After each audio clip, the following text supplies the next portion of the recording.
भारतीय राजकीय पक्ष आणि त्यांचे अध्यक्ष. पहिला पक्ष बघा, भारतीय राष्ट्रीय काँग्रेस, त्याचे अध्यक्ष मल्लिकार्जुन खरगे. भाजप पक्षाचे अध्यक्ष जे.पी. नड्डा. राष्ट्रवादी काँग्रेस पक्षाचे अध्यक्ष अजित पवार. राष्ट्रवादी शरद पवार पक्षाचे अध्यक्ष शरद पवार.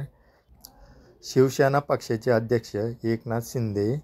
शिवसेना उभाटा पक्षाचे अध्यक्ष उद्धव ठाकरे.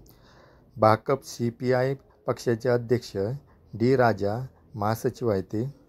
माकप CPI-M पक्षाचे अध्यक्ष सध्या नाहीत. बहुजन समाजवादी पक्ष BSP पक्षाचे अध्यक्ष मायावती. मनसे पक्षाचे अध्यक्ष राज ठाकरे.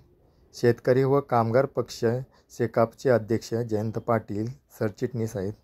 बहुजन विकास आघाडी या पक्षाचे अध्यक्ष हितेंद्र ठाकूर आहेत. AIMIM पक्षाचे अध्यक्ष असदुद्दीन ओवैसी. समाजवादी पक्ष सपचे अध्यक्ष अखिलेश यादव. प्रहार जनशक्ती पक्षाचे अध्यक्ष ओमप्रकाश उर्फ बच्चू कडू. स्वाभिमानी पक्षाचे अध्यक्ष राजू शेट्टी. क्रांतिकारी शेतकरी पक्षाचे अध्यक्ष शंकरराव गडाख. जनसुराज्य शक्ती पक्षाचे अध्यक्ष विनय कोरे. राष्ट्रीय समाज पक्षाचे अध्यक्ष महादेव जानकर.